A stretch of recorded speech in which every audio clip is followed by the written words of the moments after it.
It's the same thing with students from lower income backgrounds, that you look around and you don't see yourself there. You don't see yourself, in these paintings on the wall, or even in some of the stained glass that they have all over campus depicting different images, or, you didn't learn about the history of New England and its importance for the country and all this, and things that you're kind of expected to know.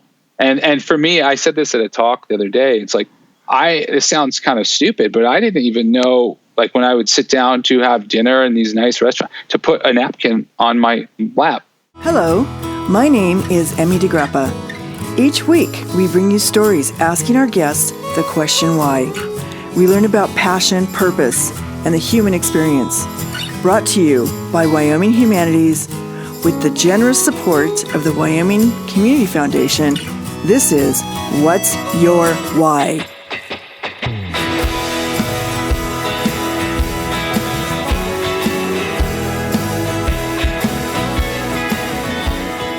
Today, we are talking to Justin Farrell. Justin is a sociology professor and author at Yale University. His research explores questions of environment, politics, human culture, and policy.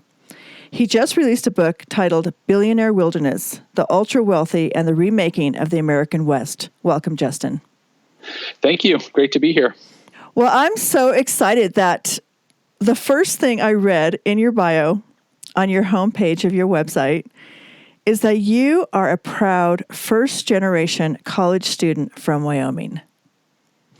I am. Yeah, I was born in Cheyenne. It's where my dad was born, and my parents went to high school, and both of my brothers were born there. And so I have what I view as a pretty deep connection to the state in lots of different ways, not just being born there, but especially in the last 15 years or so, in terms of devoting all my waking hours thinking about what's going on in the state and what's going on regionally in areas around Wyoming, and have devoted most of my career thus far and into the future studying, the environmental dynamics, the social dynamics, political dynamics, and just trying to understand that area in more depth, and I think in all its complexity as well.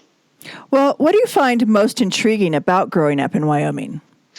Well, for me, what was interesting is that my dad was transferred, and so my brother and I went to school mostly in Nebraska, and so we were the only ones in our family on my dad's side to have left, for the most part, Cheyenne.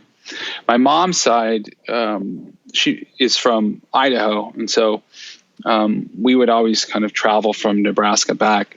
My dad started working at Union Pacific Railroad in Cheyenne, I think toward the end of high school, if that's right, but somewhere around there, and then was transferred to the headquarters in Nebraska. And so it's been really interesting in the sense of I left, but then we would come back all the time for just family gatherings. And then when I went to college, I had applied just to one school. Neither of my parents went to college, and so when I was thinking about, I suppose I should go. Some of my friends are going, and I applied to one school, which was Oklahoma Baptist University, because a friend of mine was like, "You should go there. It's pretty affordable." So I went to college then in Oklahoma, and had always just kind of, I thought about Wyoming a lot. I thought about the West just in general, especially the interior West.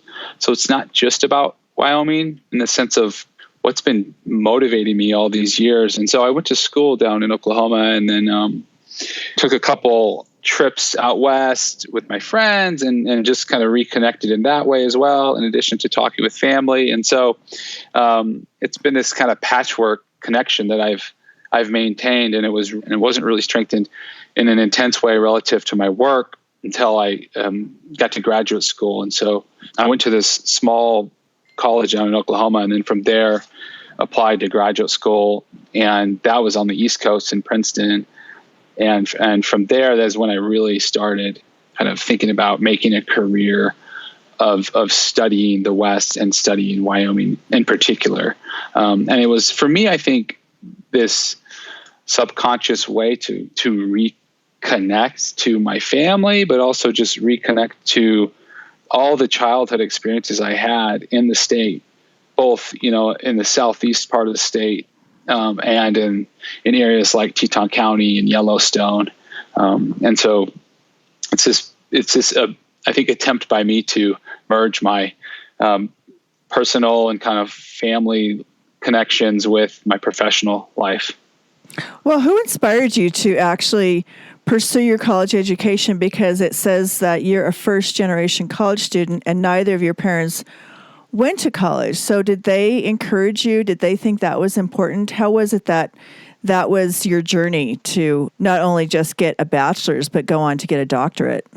Yeah, my parents were always very supportive of whatever I did, even if they weren't really aware about what I was doing. And I think they, of course, knew about college, but the pressure I received was probably mostly from my friends who, you look around when you're in high school and everybody's going. And so I thought I should apply. And, I went to a school that I knew I could afford on my own. And I'm almost done paying off my loans. Thank God. They were always very supportive. And I think they sort of knew that was a good thing to do. But, not having done it, it's kind of a foreign thing. And it's, how do you go about even applying? Where should you look? What makes a good school? What makes a school that's not so great? And so for me, I just was on the internet myself and was looking around and tried to find a school that was affordable. And I also was eager to get out of that bubble that I was in Nebraska. And looking back, though, I wish I would have went to a school that was, maybe in Colorado or Wyoming. But, that's kind of how it played out. And I went down to Oklahoma. But I got, it was a good choice. And I think, it was affordable college for me at the time. And I'm really glad I did it. And I think it's really instilled in me an appreciation in my own work now as a professor, about students from backgrounds where college might be somewhat of a foreign concept, or, you don't have the sort of cultural capital or human capital to make connections to know where to apply, or what you should even do when you get there. And so I've always been kind of a lone wolf in a lot of what I do. And that was certainly no exception in terms of just, going to college. And I remember I was filling out my college application when I was out in Idaho. We were visiting my mom's family out there. And I remember filling that out and writing the little essays and all of that. And actually, it was kind of a tough time because my older brother had just passed away in a car accident. And we were just kind of like, yeah. So we were out. We went out west from Nebraska to see our family and try to recover a little bit. And so I always remember just sitting there, at my grandpa's table, filling that out and explaining to my extended family and my parents kind of what I was thinking and why I wanted to go to college. And again, they were very supportive, but not in the same way as maybe, Yale's undergraduate students and the support that they typically receive in terms of, being groomed for higher education.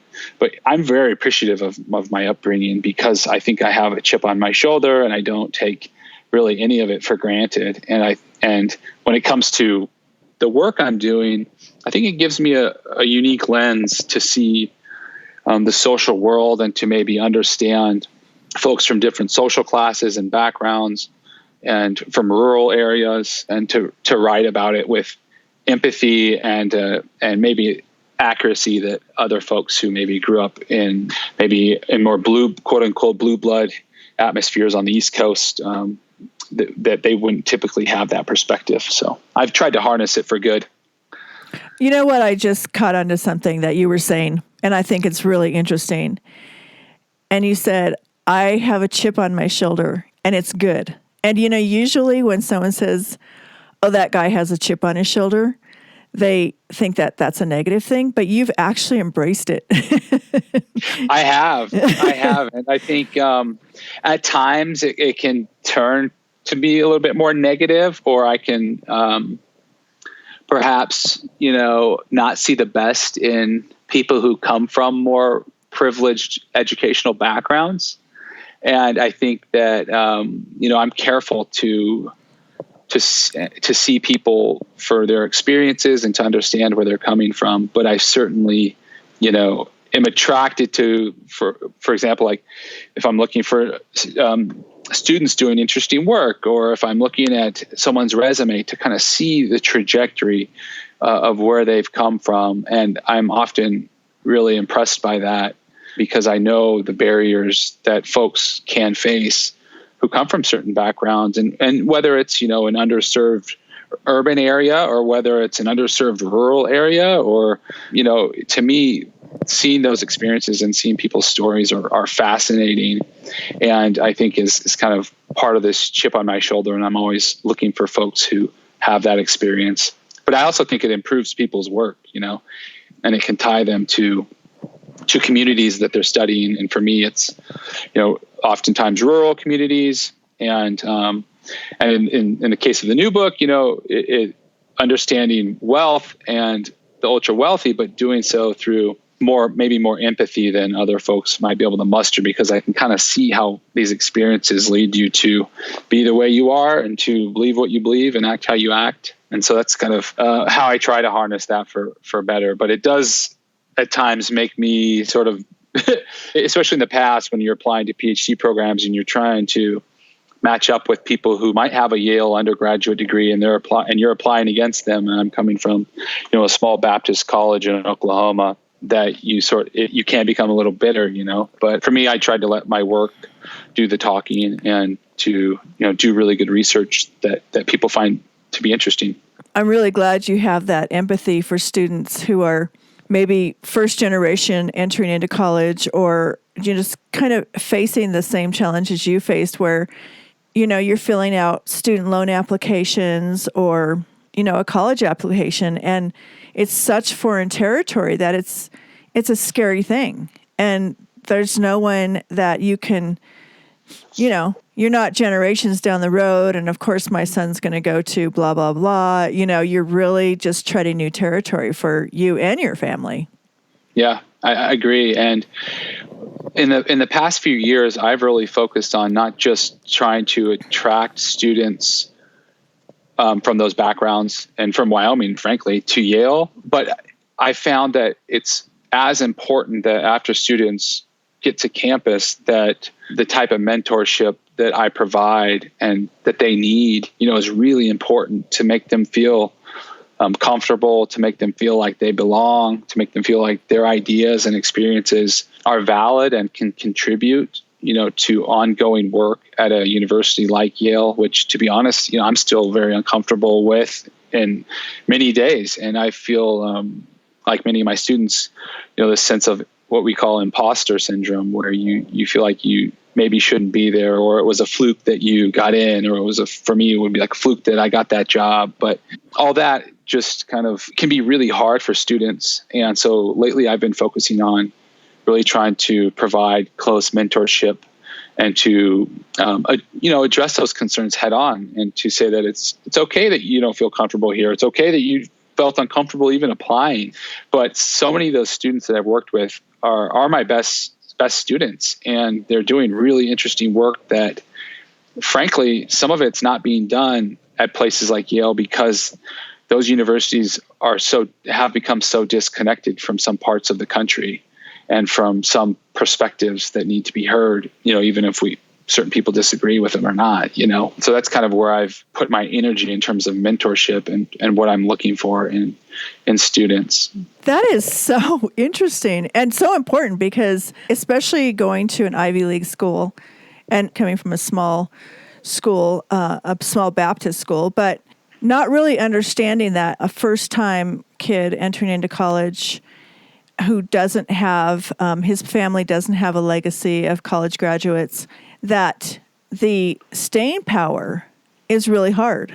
Yeah, and there's research on that in terms of students from that type of background, or especially students of color who might come to Yale, and you look around, and it's the same thing with students from lower income backgrounds. That you look around and you don't see yourself there. You don't see yourself, in these paintings on the wall, or even in some of the stained glass that they have all over campus depicting different images or You didn't learn about the history of New England and its importance for the country and all this, and things that you're kind of expected to know. And for me, I said this at a talk the other day. It's like, it sounds kind of stupid, but I didn't even know, like when I would sit down to have dinner in these nice restaurants, to put a napkin on my lap.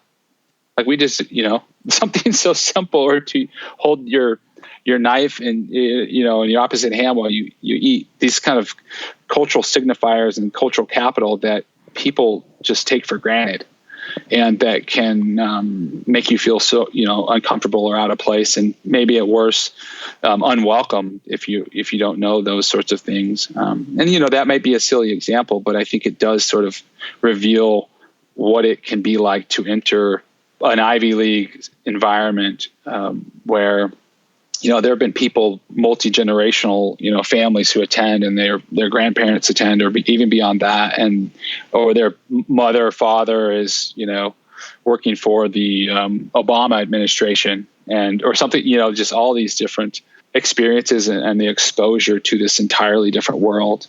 And for me, that didn't happen until I was out of undergraduate, and when I went to graduate school, that I recognized that, this is different. And my wife and I moved up to New Jersey, and I did my master's in sociology of religion at Princeton. And, just to kind of experience that world in Princeton was really eye-opening. What was your spiritual or your religious upbringing? Yeah, so my dad's side, the Cheyenne family, is Catholic.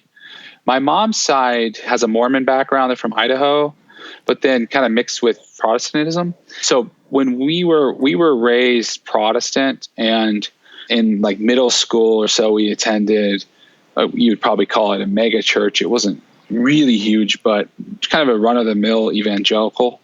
And then when I got to college, I've studied religion since I was in college, and I was a philosophy undergrad.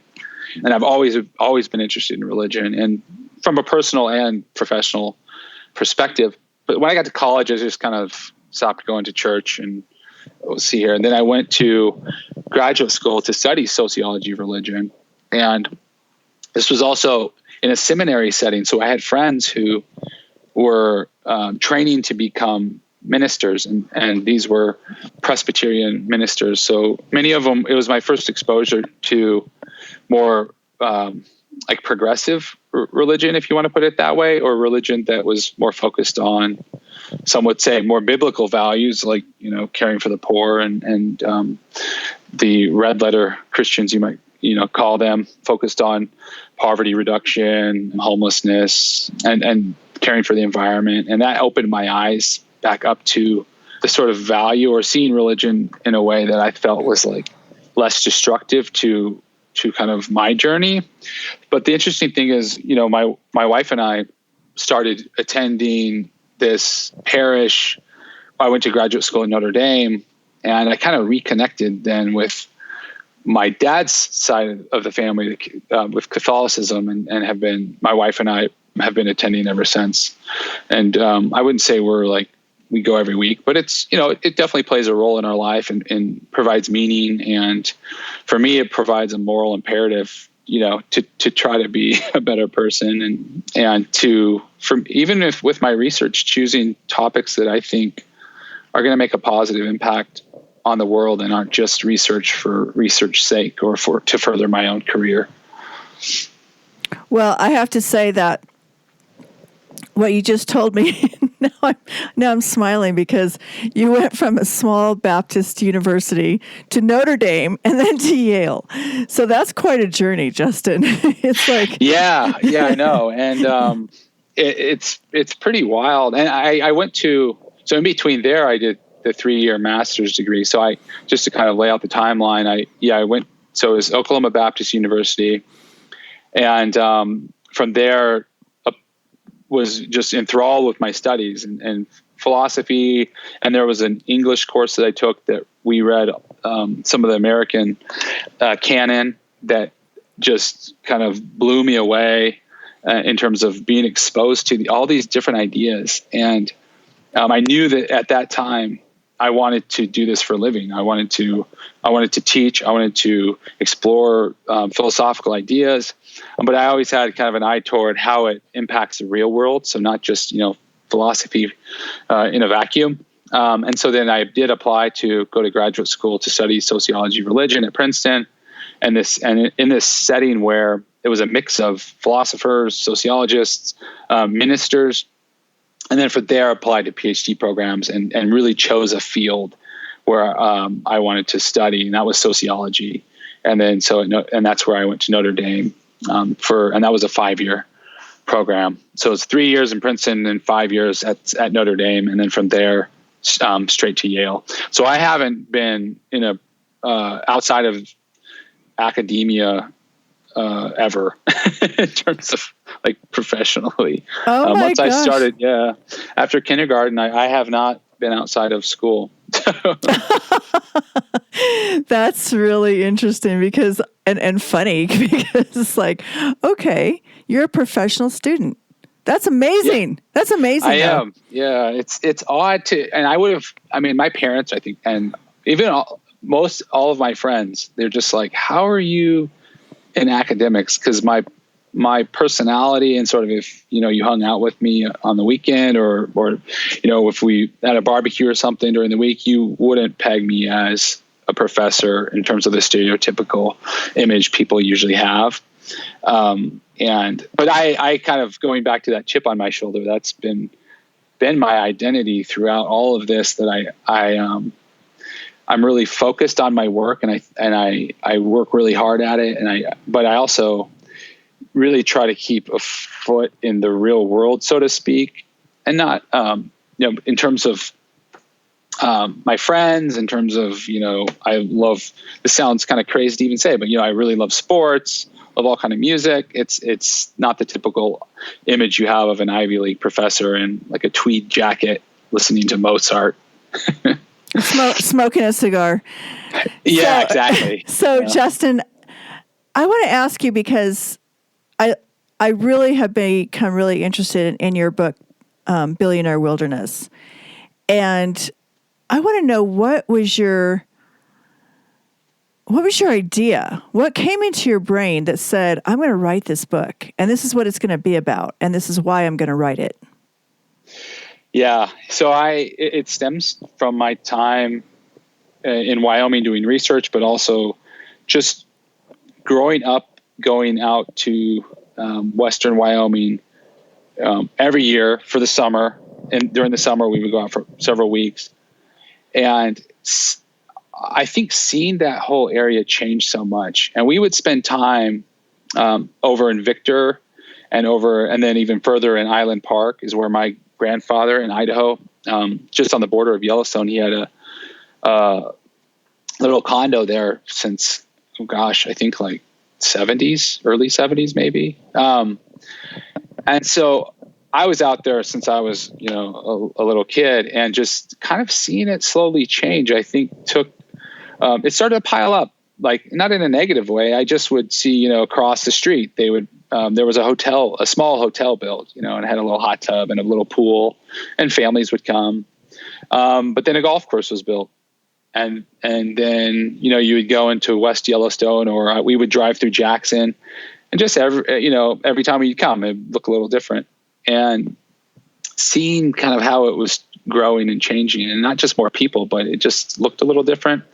I would hear, snarky comments from my family about, Jackson Hole, that used to be part of Wyoming. Now it's not, or, we never really spent much time there. And I write about that in one of the chapters, is that it was kind of viewed as Jackson Hole was like across the train tracks, so to speak. And not just it was kind of from both sides. It was like the Cheyenne family would think that, but also my mom's Idaho family. And so just hearing all these things, as I was being raised and as we were spending time in that area, planted a seed that I didn't even realize was going to grow into this, massive tree and take up 6 years of my life. But it really started in graduate school when I was planning out what I was going to do for my dissertation, which is kind of the main project that you do to earn your PhD. And it's a multi-year project. It's basically like writing a book. And so that became a book that I published in 2015 called The Battle for Yellowstone. And in this book were the seeds again for what became Billionaire Wilderness. So I was really interested in human culture, and I know this podcast is about the why questions, and those are the types of questions that have animated my entire research program and why humans behave the way that they do or that we do. And so I think that these questions should be more central within social science research, and the types of cultures that we are a part, the subcultures, and why we live our lives the way we do, and what we strive for, and what narratives we live by. Whether that could be nature is a pure kind of storehouse that we need to protect versus nature is something that we can plunder for our own gain. Those are pretty extreme narratives, but they're narratives that, shape how things play out in certain areas.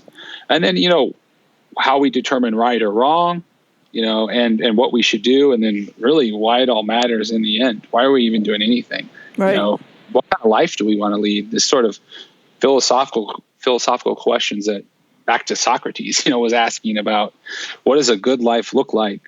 What does a good community look like?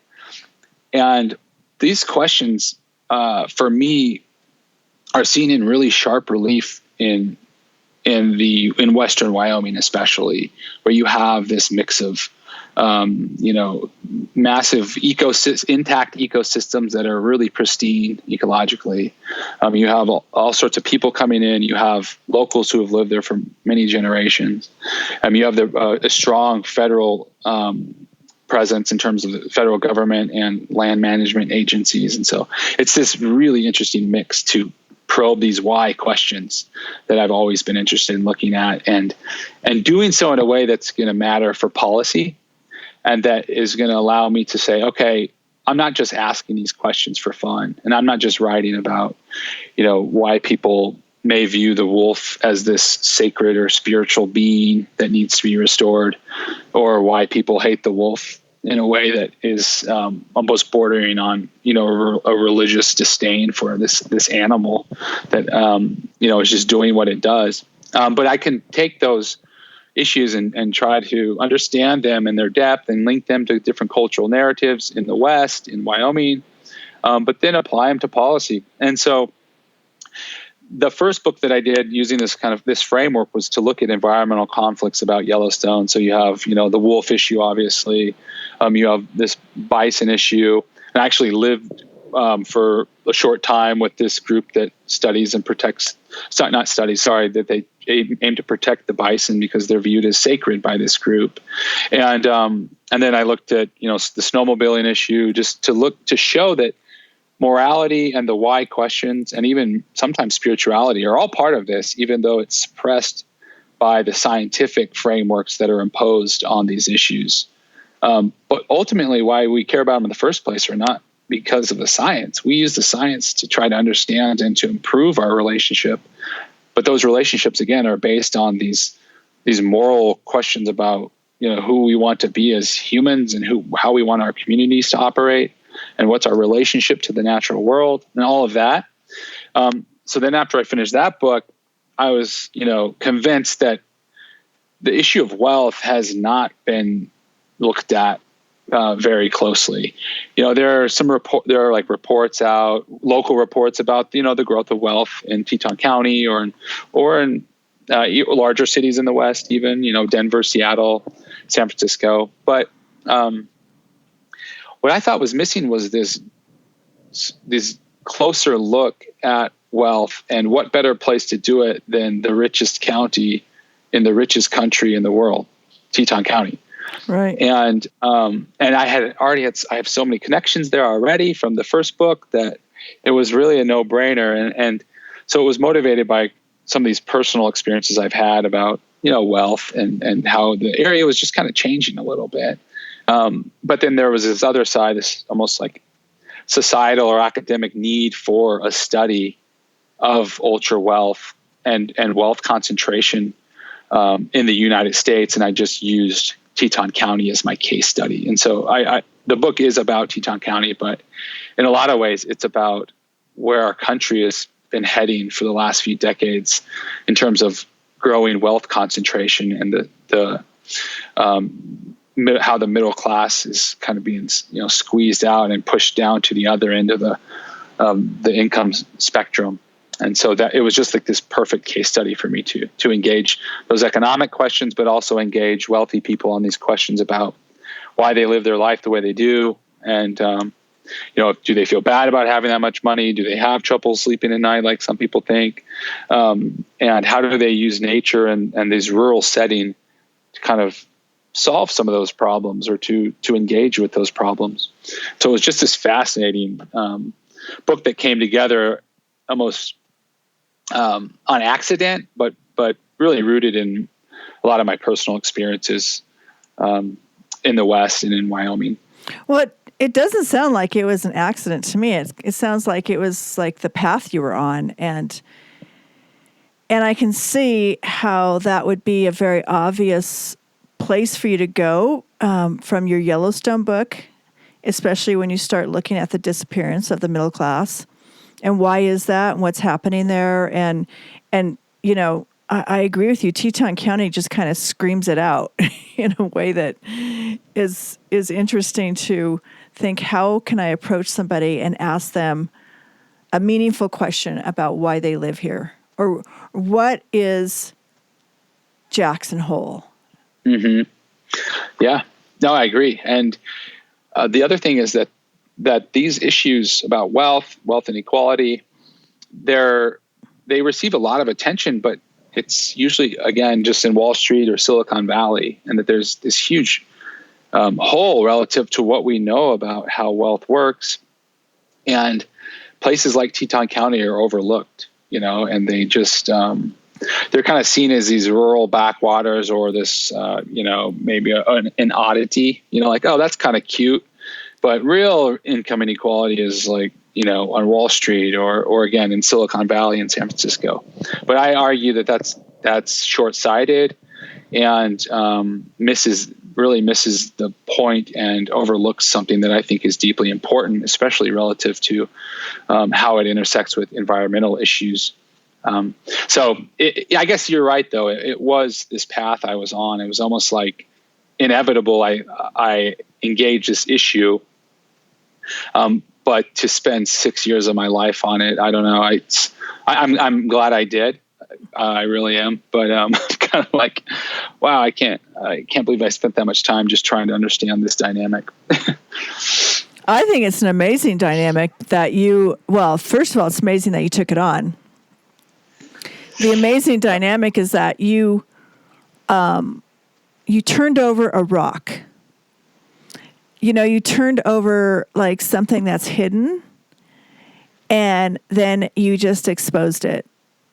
And that's why you're probably receiving a lot of different opinions about your book, and depending on who's reading it and where they, what their economic status is, where they fit in that picture, and how they feel about that, how they feel about themselves, how they feel about wealth in general, and does it bother them? Does it, just is this disgusting? Mm-hmm. Yeah. And that's a question in the book that I try to leave up to the reader, and I really try to paint a picture that captured the reality of wealth there, and just the extent to which wealth has transformed some of these areas in the West and will continue to do so, but isn't, on the other hand, just a sloppy attack on the rich, because that to me was not at all interesting. And it's not what I do as an academic in terms of trying to spend many years embedding myself within a community, doing interviews, studying the quantitative data, what's been happening, what do we know relative to, per capita income or median income, or how many assets does this organization have, and what does that tell us about why this organization has next to nothing? And so making all these different comparisons and trying to situate it within what I felt was a context that would paint, an accurate picture of what was going on. Now, the issues themselves are contentious, so that I think anytime you raise them, it's going to spark all sorts of emotions. People are going to get defensive. Some people are going to, write it off. Others are going to take it too far. And I've received all sorts of different emails from people, but I rest in the fact that I really tried to be accurate and fair. And fair by what I mean by that is reporting what I saw and reporting what we know from the quantitative data, not being fair just to be fair to folks, but really pointing out, and when I need to be critical, being critical, and assessing the situation from the perspective that I gained through these 5-6 years. And so what I hope, and kind of what you alluded to, is that it's going to start a conversation that I think needs to be had, even though it is deeply uncomfortable for some people. And to be honest with you, the research made me uncomfortable with my relationship to some of these communities, my relationship to nature, the wealth that I have compared to people, not just in this country, but outside of the United States. And, is wealth just kind of relative? People, who don't even have clean water compared to me, the differences between us, is very great, and perhaps greater than the distance between myself and one of my interviewees in Teton County. It's just a fascinating topic that raises all sorts of eyebrows, but I think raises many more really interesting questions that we need to discuss in the West in particular, and the Intermountain West, where some of these communities are growing and changing very quickly, and a lot of it has to do with wealth and then the problems that come with it. I don't think this is the end. I think this is the beginning. I think this conversation between wealth and status and American exceptionalism, all these topics are ongoing because history is alive.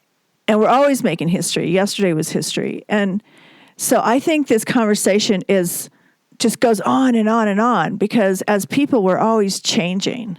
And the conversation just changes with us. Mm-hmm. I agree. And what's funny is that when I set out to do this project, Billionaire Wilderness, I told people that I wanted to interview. I said, I'm writing a recent history of this area. I want to know how it's growing, how it's changing, but my aim is to write a recent history. And that's true. It doesn't, divulge all the topics that I'm interested in getting at, but wealth is the recent history in this particular area. And that's not to say it's all bad, but it's to say we need to really think harder about it and have the tough conversations so we can kind of figure out where we want to go, which has to do with, again, the why questions and the how. Right. Well, it's been great talking to you, Justin. And I am just so grateful that we had this time to talk. It's really interesting. Yeah, no, it's a pleasure to be on. And I'm sure, it's the first of many conversations. I'll be doing work here for the rest of my career. So I'm sure our paths will cross again.